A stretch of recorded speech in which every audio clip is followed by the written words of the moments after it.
All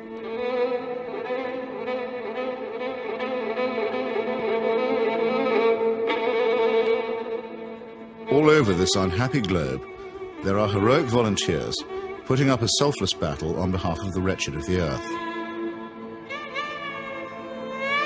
But only one of these is considered to have invisible means of support, to be nothing less than a saint. What makes Teresa of Calcutta so divine?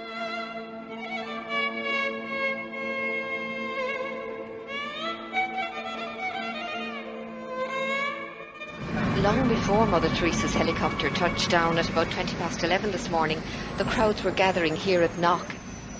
Among all of you who have made this pilgrimage to Knock this afternoon, we are privileged to have with us as a special guest at this Mass a pilgrim who has come from afar, a woman whose worldwide symbol for goodness and holiness. Not many claims made by the Irish clergy are widely or uncritically accepted, even in Ireland. But the saintliness of an Albanian nun named Agnes Bojaxhiu is a proposition that's accepted by many who are not even believers. Mother Teresa herself receives extravagant adulation as no more than her due. Of all the women in recent history, no one has captured the public imagination like Teresa of Calcutta.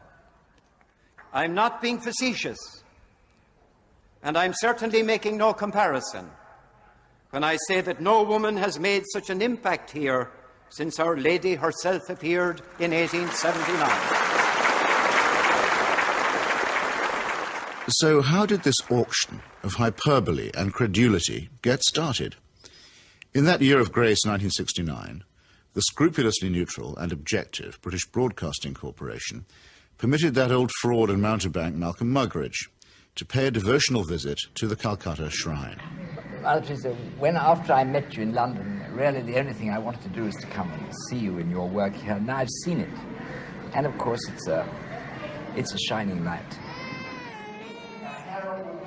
Himself arrogant, almost to the point of humility, Muggeridge became persuaded that he and his team had become the divinely appointed instruments of what he claimed was the first television miracle. During Something Beautiful from God, there was an episode where we were taken to a building that Mother Teresa called the House of the Dying, and Peter Schaefer, the director, said, it's very dark in here, do you think we can get anything? And we had just taken delivery at the BBC of some new film made by Kodak, which we hadn't had time to test before we left, so I said to Peter, well, let's have a go. So we shot it. And when we got back, several weeks later, a month or two later, we're sitting in the Rushes Theatre at Ealing Studios, and eventually up came the shots of the House of the Dying. And it was surprising. You could see every detail. And I said, that's amazing, that's extraordinary. And I was going to go on to say, 3 cheers for Kodak. I didn't get a chance to say that, though, because Malcolm, sitting in the front row, spun round and said, it's divine light. It's Mother Teresa. You'll find that it's divine light, old boy. And 3 or 4 days later, I found I was being phoned by journalists from London newspapers who were saying things like, we hear you've just come back from India with Malcolm Muggeridge, and you were the witness of a miracle.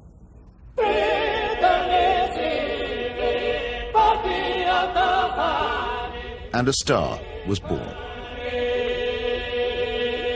This profane marriage between tawdry media hype and medieval superstition gave birth to an icon which few have since had the poor taste to question.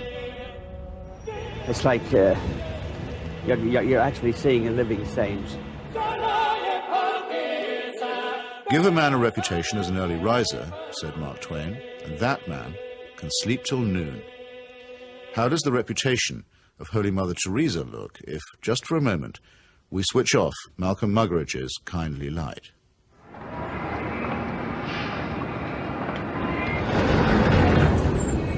Mother Teresa is a Nobel Prize winner. She's a symbol. People in the West talk about her, so Indians adopt her at that level. The fact that what she does on the streets of Calcutta is really irrelevant to them. They couldn't care about it, and most of them don't even know. But Mother Teresa is the sort of figure you show to visitors.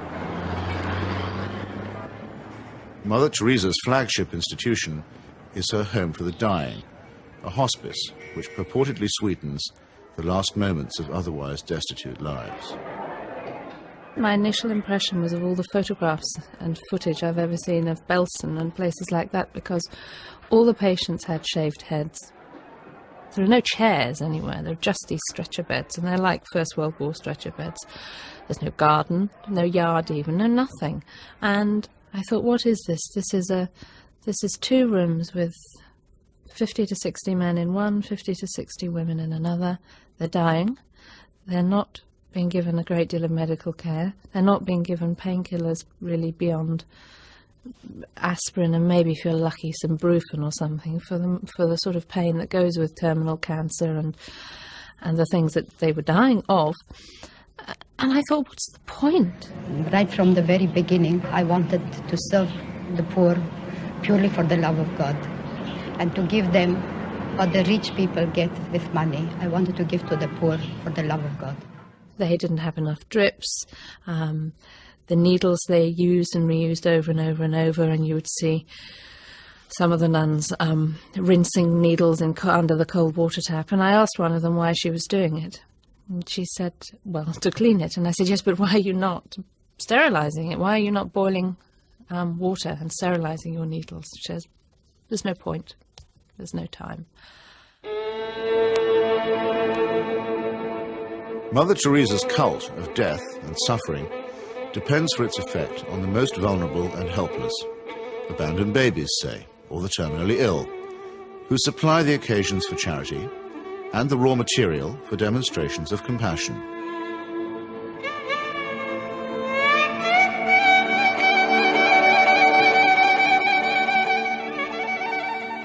The first day I was there, when I'd finished working in the women's ward, I went and waited on the edge of the men's ward for my boyfriend, who was looking after a boy of 15 who was dying. And an American doctor told me that she had been trying to treat this boy and that he had a really relatively simple kidney complaint that had simply got worse and worse and worse because he hadn't had antibiotics, and he actually needed an operation.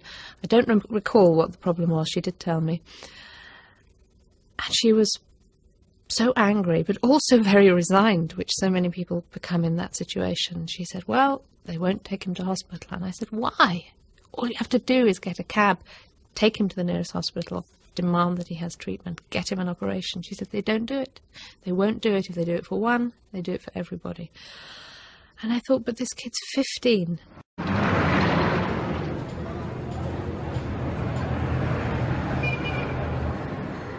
I ventured on my own pilgrimage to the missionaries of charity in Calcutta in early 1980. Who could fail to be touched by the work of the orphanage? Not I, though I did find myself a little put off by the mission's motto, he that loveth correction, loveth knowledge. Bit of a workhouse ring to that, perhaps.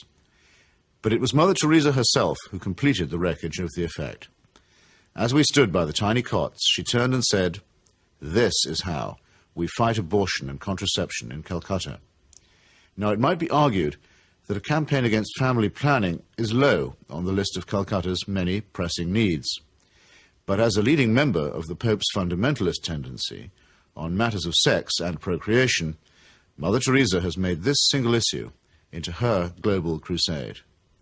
The greatest destroyer of peace today is the cry of the innocent, unborn child.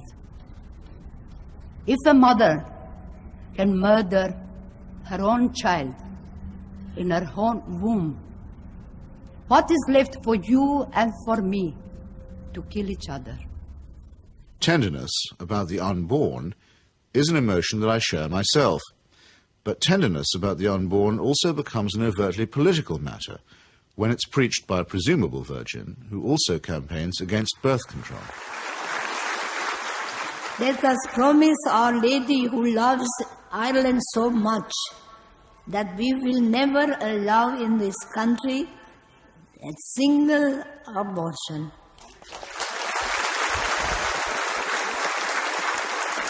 And no contraceptives.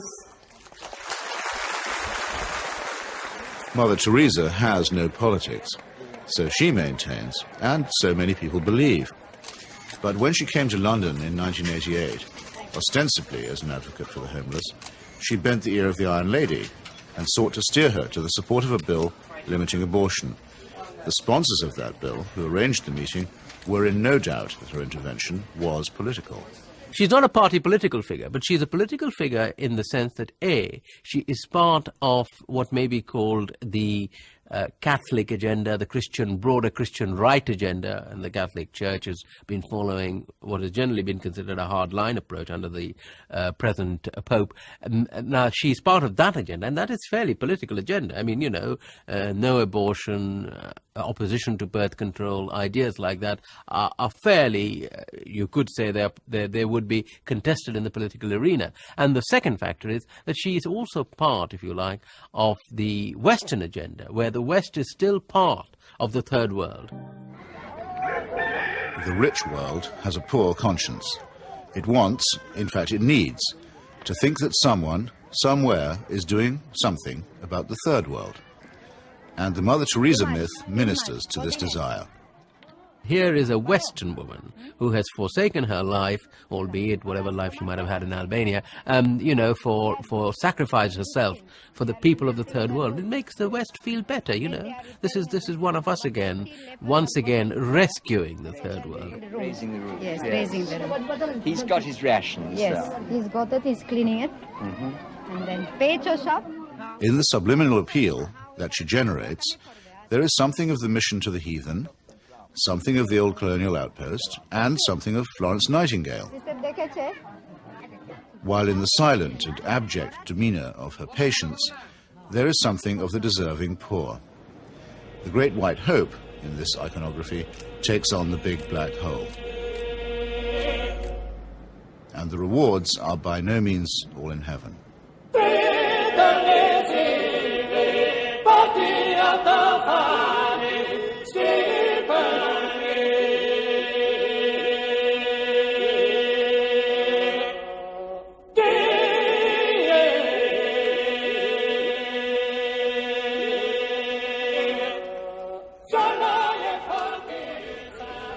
For someone whose kingdom is not of this earth, Mother Teresa has an easy way with thrones, dominions, and powers.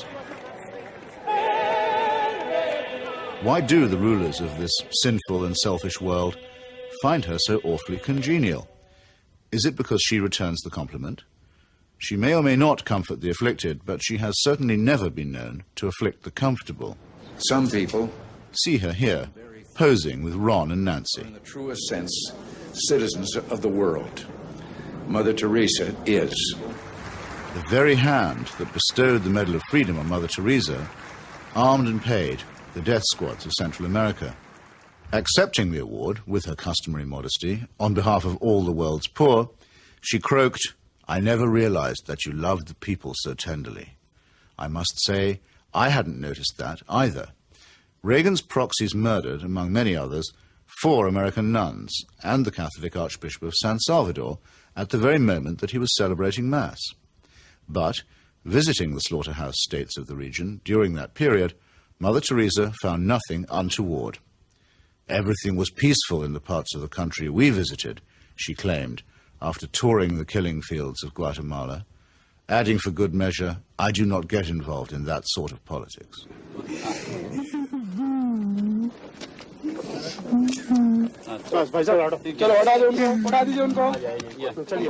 In 1984, a ghastly chemical spill from the Union Carbide plant in the Indian town of Bhopal took 2,500 lives and poisoned thousands more.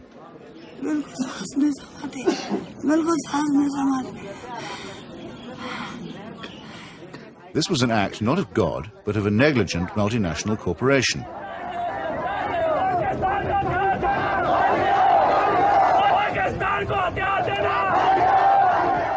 Mother Teresa's advice to the angry victims? Forgive. Forgive.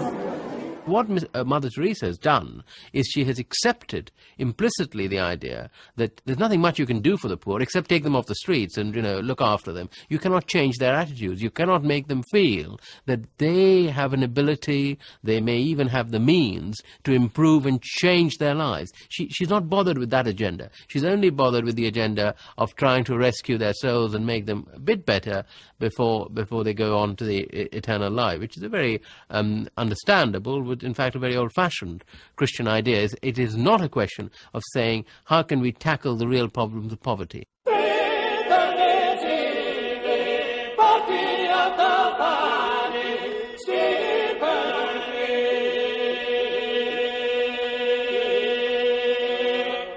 Like most people who claim to be apolitical, Mother Teresa is in practice and in theory an ally of the status quo, and when the status quo is threatened, a trusted ally of the conservative forces. This places her in bold contrast to those, even among the religious, who have rejected the fatalistic and submissive conclusions about poverty that are promulgated by Catholic traditionalists like her. With our hands, with our life, with our love, we ask justice, we ask freedom, and we take justice, because the justice is not like a gift which they gave. No, liberty, freedom, they don't give that. We have to take that. And in fact, we go through the streets and we took our liberty, we took our freedom, asking for justice. The Roman Catholic hierarchy has never forgiven Father Aristide, the legally elected president of Haiti, whom it regards as a base heretic. For his efforts to chase the moneylenders from the temple, he was banished from his order and forbidden to serve Mass. To the very last, the Vatican was the only foreign power to recognize the military junta that misruled Haiti. And the ground for this, too, was prepared by Mother Teresa. In 1980, she visited the island and accepted the Haitian Legion of Honor Award from Baby Doc Duvalier. She found much to praise in his corrupt, dynastic regime, telling astonished reporters that she had, quote, never seen the poor people being so familiar with their head of state as they were with the Duvaliers. It was a beautiful lesson for me, she simpered. I've learned something from it. The Haitian people, indeed, could not wait to get close to the Duvaliers, who in their turn moved forever to the French Riviera.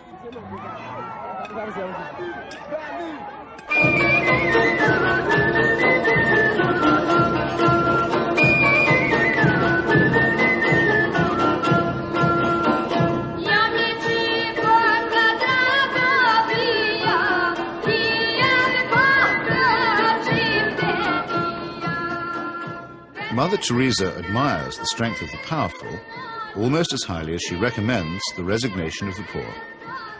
When she visited her motherland of Albania, she appeared to take seriously St. Paul's notorious assertion that the powers that be are ordained of God.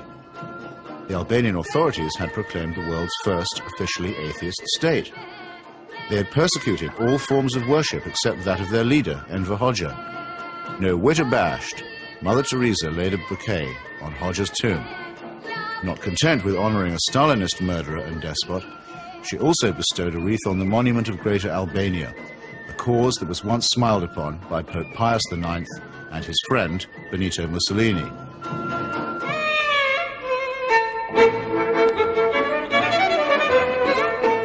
Albania is, for secular reasons, quite rich in orphans.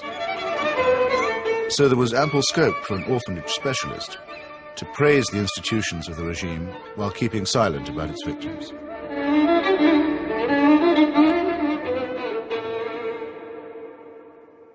If it sometimes seems that the Saint of Calcutta is never actually in Calcutta at all, this may be because she operates more as the roving ambassador of a highly politicized papacy.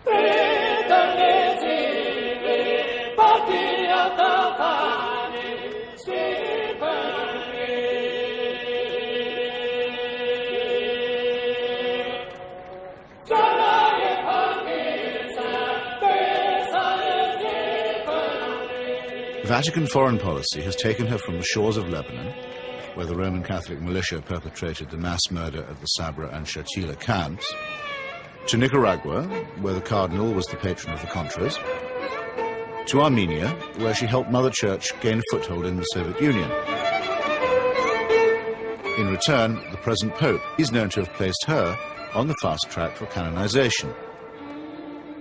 This is the kind of politics in which she does indeed get involved. Sometimes when I think of Mother, I wonder if I've done just right. Though I'm many miles away, I can almost hear her say, "Where's my wandering boy tonight?" Robert Maxwell's genius for self-promotion made a nice fit with Mother Teresa's talent for fundraising. It became hard to decide which of the two was using which, or was it both? In the United States, Mother Teresa accepted well over $1 million from Mr. Charles Keating, a right-wing Catholic fundamentalist and anti-pornography crusader who was also a California savings and loan tycoon. Mr. Keating's problem was that he was using other people's money. He's now behind bars after the greatest scandal in American financial history. But while he was flying high, Mother Teresa flew right along with him. She got the use of his private plane. He got a personalized Mother Teresa crucifix, which he used to store up treasure on earth. Let's get him out of here. Why should the missionaries of charity have such a special vocation for work among the rich? And does Mother Teresa pick frauds because they need her help more than the honest billionaires? It's not a question that she's ever answered, but then, in the prevailing atmosphere of piety and adoration, it's not a question that she's ever been asked.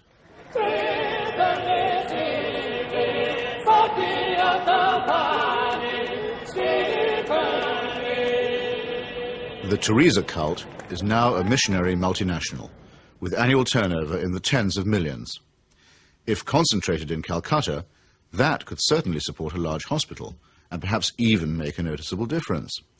But Mother Teresa has chosen instead to spread her franchise very thinly. To her, the convent and the catechism matter more than the clinic. Now we are in 105 countries and we have 500 convents all around the world, without counting India. Beautiful.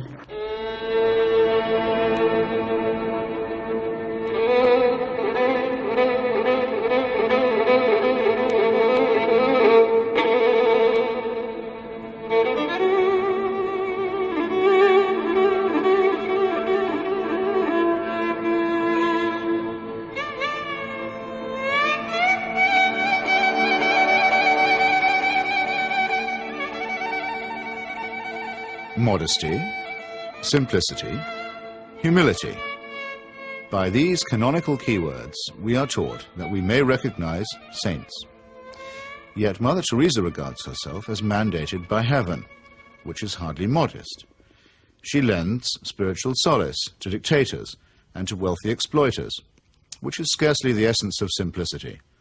And she preaches surrender and prostration to the poor, which a truly humble person would barely have the nerve to do. When she speaks about private or public morality, opposing family planning, for example, or defining abortion as quite literally the greatest threat to world peace, she takes on the grim and tedious tones of the zealot and the fanatic.